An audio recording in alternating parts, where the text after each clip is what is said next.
The impossible Gambit.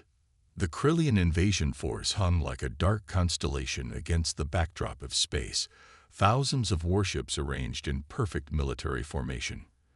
Their sleek obsidian hulls absorbed starlight rather than reflected it, creating an artificial eclipse that cast Earth in premature shadow. For 3 days, they had maintained position just beyond lunar orbit, waiting, watching, expecting humanity's military response. But no fleet had come to meet them. Admiral Nexthar stood on the command bridge of the Sovereign Decree, his flagship and the pride of the Krillian Dominion.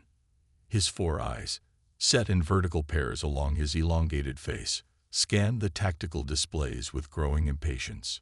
Still no movement from their defense stations, he asked, his voice a low rumble that reverberated through his exoskeleton. His second, Sub-Commander Vex, brought up a holographic display. None, Admiral. Earth's orbital platforms remain powered down. Their scattered fleet elements haven't altered course from distant deployments. Nexthar's upper eye ridge furrowed. Impossible. The humans know our reputation. They've had adequate time to prepare. The Krillian Dominion had conquered 17 systems in the last 50 cycles. Their method was always the same.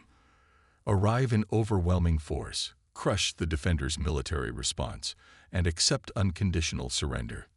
Quick, efficient, and with minimal civilian casualties, the perfect formula for expanding their empire without depleting resources. Perhaps they intend to surrender without resistance, suggested Vex. Nexthar's mandibles clicked in displeasure. Humans do not surrender. Every intelligence report confirms this. Their history is written in blood and defiance. A junior officer interrupted. Admiral, we've detected an energy signature. A single vessel has just emerged from Earth's atmosphere. One ship. Nexthar's voice carried equal parts amusement and suspicion. Show me.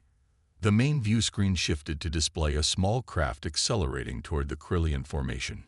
It was sleek but unremarkable, a vessel approximately the size of a standard patrol cruiser, with smooth lines and minimal weaponry. Its hull gleamed with a strange, shifting iridescence that defied proper classification by their sensors. Laughter rippled through the bridge. Vex didn't bother hiding his disdain. They send a scout against our armada. This is either madness or an insult. Nexthar felt his spine plates tighten. Something wasn't right. Hail them. The screen flickered, and a human face appeared. Female, dark-skinned, with sharp features and calculating eyes. She wore a simple gray uniform with minimal insignia. No ostentatious decorations or military posturing that Nexthar had come to expect from species facing annihilation. This is Captain Maya Rise of the Earth vessel Prometheus, she said, her voice steady and surprisingly calm. I understand you've been waiting for us. Nexthar straightened to his full height. Captain Rise, I am Admiral Nexthar of the Krillian Dominion. Where is your defense fleet? Rise offered a small smile. I'm it. More laughter from the bridge crew, but Nexthar silenced them with a gesture. You expect me to believe Earth would send a single ship against our armada? No, Rise replied. I expect you to believe Earth would send the right ship. Inside the Prometheus, Maya Rise disconnected the communication and turned to her small crew. Only 5 of them occupied the bridge, each hand-selected for this desperate mission. Dr. Eliza Chen, the quantum physicist whose theories had made the ship possible. Commander Jackson Wells, tactical officer and veteran of the Mars conflict. Lieutenant Sora Tanaka, navigation specialist. Technician Omar Nasri, systems engineer, and herself. They took the bait, Wells observed, his fingers dancing over the weapons console. Not that their conventional armaments would make any difference against the Krillian fleet. More like they're confused, Rise corrected. And confusion buys us time. She turned to Chen. Status on the TDD. Dr. Chen studied her displays, her expression tense. The quantum displacement drive represented humanity's greatest scientific achievement, and their only hope. Pre-initialization complete. Core temperature nominal. We'll have one shot at this, Captain. Maybe 2 if we're extremely lucky. Reyes nodded. When the Krillian fleet had first appeared 3 days ago, Earth's Unified Defense Council had faced the grim reality. Their conventional forces couldn't hope to defeat the invaders. Military analysts estimated Earth would fall within hours of engagement. But there was one option, experimental, untested beyond simulations, and with a high probability of catastrophic failure: the Prometheus and its revolutionary drive. "They're scanning us," reported Tanaka from navigation. "Their targeting systems are active, but they haven't locked weapons." "They're curious," Reyes said. "Good. Let's use that." The Prometheus continued its approach, seemingly on a direct intercept course with the sovereign decree. To the Krillians, it must have appeared suicidal, or perhaps a desperate attempt at diplomacy. Either way, they allowed the human ship to close the distance. On the Krillian flagship, Nexthar watched the approaching vessel with growing unease. Analysis of their ship. The science officer looked perplexed. "Inconclusive, Admiral. Their hull composition is unusual. Energy readings fluctuate in patterns our systems can't interpret. Weapons? Minimal conventional armaments. Nothing that could threaten even our smallest support craft." Nexthar's instincts, honed through decades of conquest, screamed danger. "Prepare tow, Admiral," interrupted the sensor officer. "The human vessel. It's doing something." On the view screen, the Prometheus had begun to shimmer, its outline becoming indistinct as if viewed through heat waves. A soft blue glow enveloped the ship, pulsing with increasing frequency. Nexthar didn't hesitate. "Target that vessel. Full defensive protocols." Aboard the Prometheus, warning alerts filled the bridge as the Krillian flagship's weapons systems locked on. "They've made us," Wells announced. "Multiple targeting locks." "Dr. Chen, now or never," Reyes ordered. Ken's fingers flew across her console, initiating quantum displacement in 3, 2, 1. The ship shuddered violently. The blue glow intensified until it was almost blinding, and reality itself seemed to bend around them. Through the viewports, the stars stretched and warped. "Displacement active," Chen shouted over the groaning of the ship's frame. "We're shifting." The Prometheus vanished from normal space, not through conventional faster-than-light travel, but by shifting partially out of phase with reality itself. To the Krillians, the ship simply disappeared, leaving behind a rapidly expanding sphere of quantum distortion. "Where did they go?" demanded Nexthar as the view screen showed only empty space where the human vessel had been.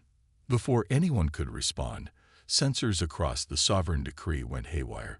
Space itself seemed to ripple outward from the point where the Prometheus had vanished. 3 Krillian escort ships caught in the expanding waves shimmered and distorted, their hulls stretching impossibly before they too vanished. "What just happened?" Nexthar roared. Vex stared at the displays in shock. "They're gone, Admiral. Not destroyed. Just gone." In the dimensional half-space of the quantum displacement field, the Prometheus drifted like a ghost ship. The bridge was bathed in eerie blue light, and through the viewports, the crew could see the Krillian fleet, but distorted, as if viewed through rippling water. "Status report," Reyes demanded, steadying herself against her command chair as the ship continued to vibrate.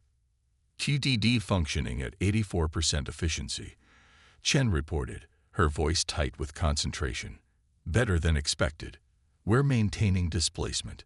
3 Krillian vessels caught in our displacement field," Wells added. "They'd been pulled into the quantum boundary space with us."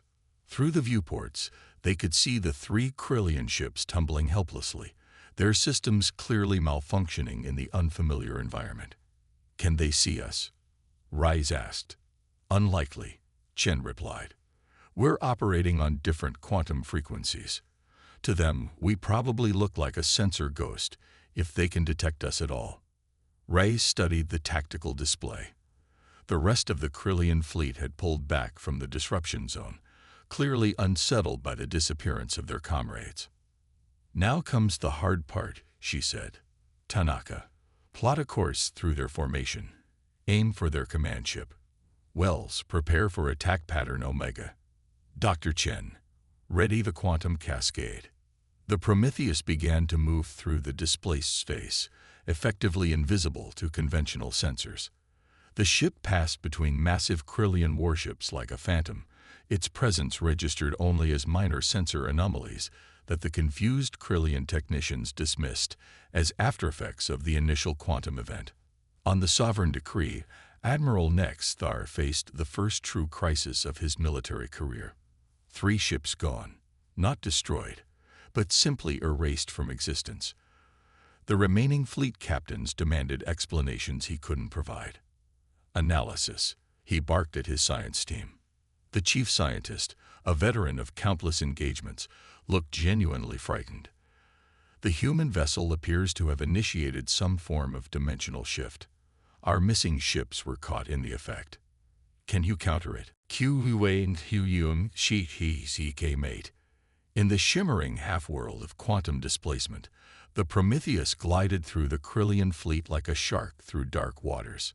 To human eyes, the enemy vessels appeared as ghostly silhouettes, their hulls semi-transparent and trailing wisps of strange energy, byproducts of how different quantum states interacted.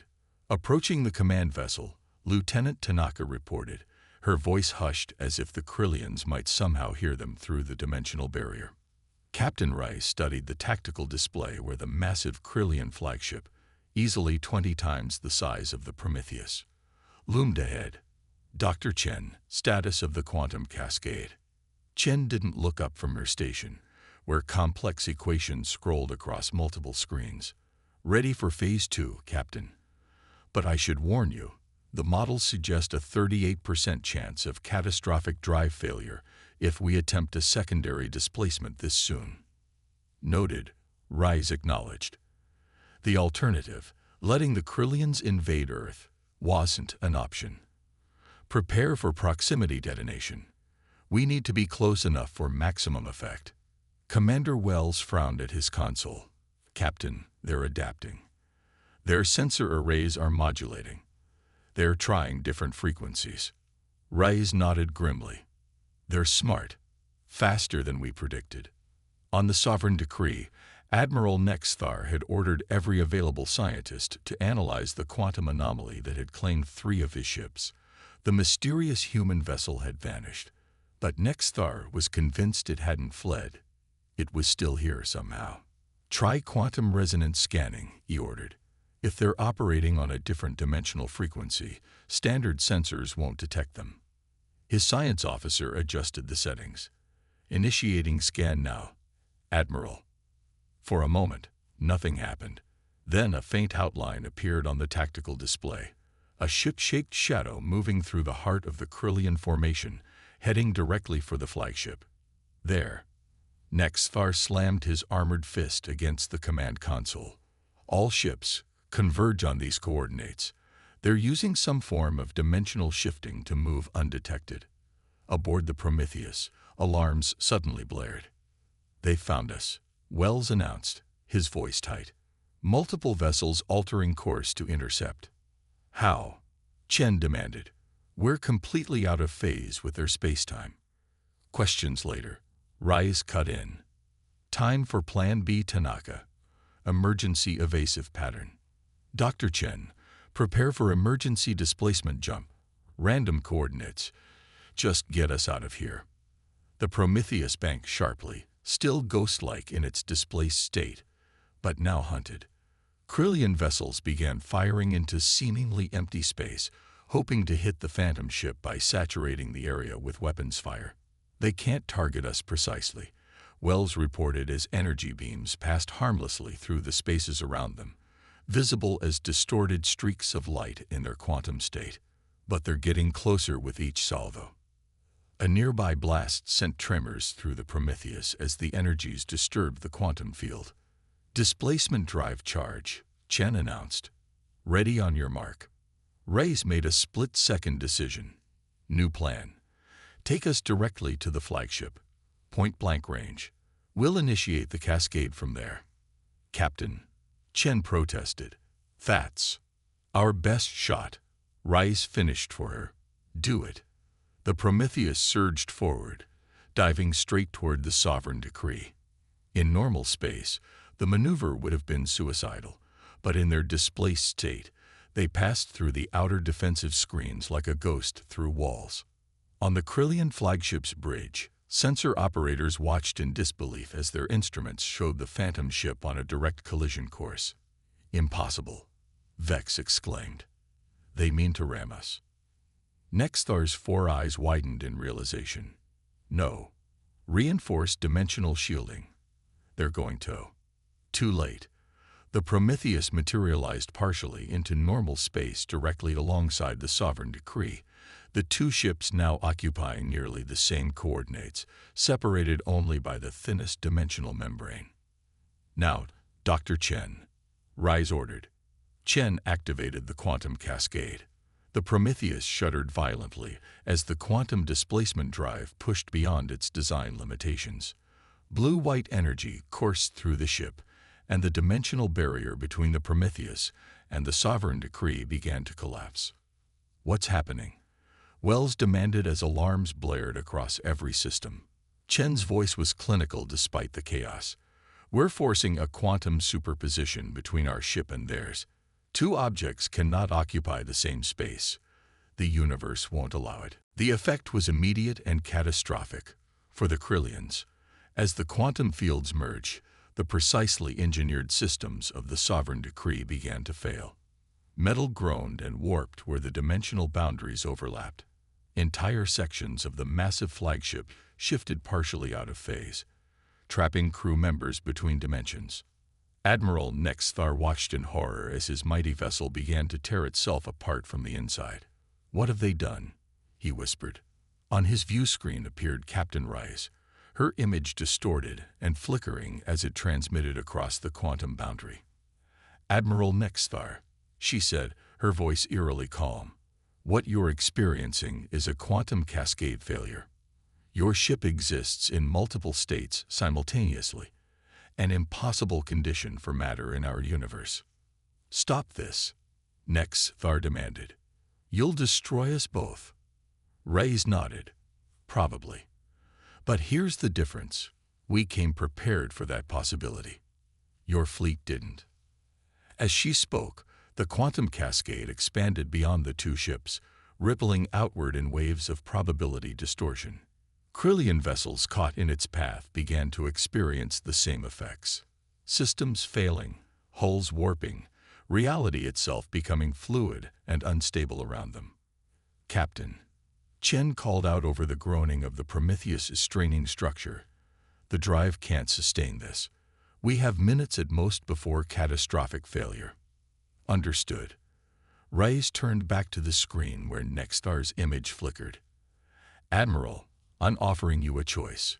Withdraw your fleet now, all of it, or we'll expand the cascade until nothing remains. The effect will continue spreading even if we're destroyed." Nexthar's mandibles clicked rapidly, a sign of extreme agitation among his kind. Around him, the bridge of the sovereign decree was coming apart at the seams, consoles exploding and deck plates phasing in and out of solid matter. "This is madness," he hissed. "You would sacrifice yourselves to save our world." Rise answered without hesitation. "Yes, that's humanity's advantage, Admiral. We're willing to make that trade. Are you?" For a long moment, Nexthar stared at the human captain. Then he gave the order that no Krillian admiral had given in over a century. "All ships, retreat. Full withdrawal from this system." On the Prometheus, Wells confirmed what they were seeing. "The Krillian fleet is breaking formation. They're opening jump points." "Can we contain the cascade?" Rise asked Chen. The scientist worked frantically at her station. "I think so. If I reverse the polarity of the quantum field, we should be able to collapse it back in on itself." "Do it," Rise ordered. "And Tanaka, get us clear of that flagship." The Prometheus pulled away from the sovereign decree, which was already beginning to move away, its massive engines straining as it led the retreat. All across the formation, Krillian ships were activating their faster-than-light drives, desperate to escape the quantum disruption that threatened to unmake them. Dr. Chen initiated the field collapse, and the blue-white energy surrounding the Prometheus began to coalesce, drawing back into the ship. The quantum displacement drive whined in protest, components failing as the overtaxed system struggled to restore normal spacetime. "Drive failing," Chen announced, her voice strangely calm now that the crisis was resolving. "We'll have full collapse in 30 seconds. Wells looked up from tactical. "The Krillian fleet is retreating. Over 80% have already jumped to FTL. Reyes allowed herself a small smile. "Looks like they decided we weren't bluffing." "Captain," Technician Nasri called out, speaking for the first time since the operation began, "I don't think we're going to make it home with this drive in its current state." "Agreed." Reyes nodded. "Prepare emergency protocols. Dump all data on the quantum effects to the secure beacon. If we don't make it back, Earth needs to know what happened here." The Prometheus shuddered again as the quantum field contracted further, systems shorting out across the ship. But through the viewports, they could see the last of the Krillian ships vanishing into FTL, retreating from a battle they had been certain they would win. "Displacement collapsing," Chen announced as the blue glow faded, returning to normal space in 3, 2, 1. With a final violent shudder, the Prometheus snapped back into conventional reality. Emergency systems immediately activated as primary power failed, bathing the bridge in red emergency lighting. Reyes took a deep breath of recycled air. "Status: QDD is completely burnt out," Chen reported. "Multiple hull breaches, but containment fields are holding. Life support at 62% and stable." Communications: Wells checked his console. "Short range only. Long-range arrays were fried in the cascade." "That's enough," Reyes decided. "Send the emergency beacon. Let Earth know the Krillians are retreating and we've survived." As the message was transmitted, Reyes looked around at her exhausted crew. 5 people in an experimental ship had just turned back an invasion force that would have overwhelmed Earth's conventional defenses. The cost had been high. The Prometheus would likely never fly again, but they had accomplished the impossible. 3 days later, as the damaged Prometheus was towed into Earth orbit by rescue vessels, the full magnitude of what they had achieved became clear. Analysis of the quantum cascade effects had revealed an entirely new understanding of dimensional physics, knowledge that would transform humanity's place in the galaxy. In the debriefing chamber of Earth Defense Command, Captain Reyes stood before the assembled military and scientific leadership. "The Krillians will return," she stated flatly. "We've bloodied their nose, but their empire spans dozens of systems. They won't take this defeat lightly." "But next time, we'll be ready," responded Admiral Winters, the stern-faced head of Earth's defense forces. "The data from the Prometheus gives us the foundation for an entirely new class of defensive systems. Dr. Chen's team is already adapting the quantum displacement technology for wider implementation." Reyes nodded, feeling the weight of responsibility lifting slightly. "They expected us to play by their rules, to send our fleet against theirs in a conventional battle we couldn't win. And instead, we changed the game entirely." Winters finished with rare approval in his voice. "That, Captain Reyes, is humanity's greatest strength." As the debriefing concluded, Reyes walked to a viewport overlooking Earth.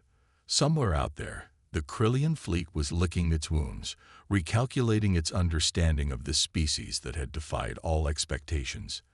They had come expecting a conventional war and encountered something they couldn't comprehend.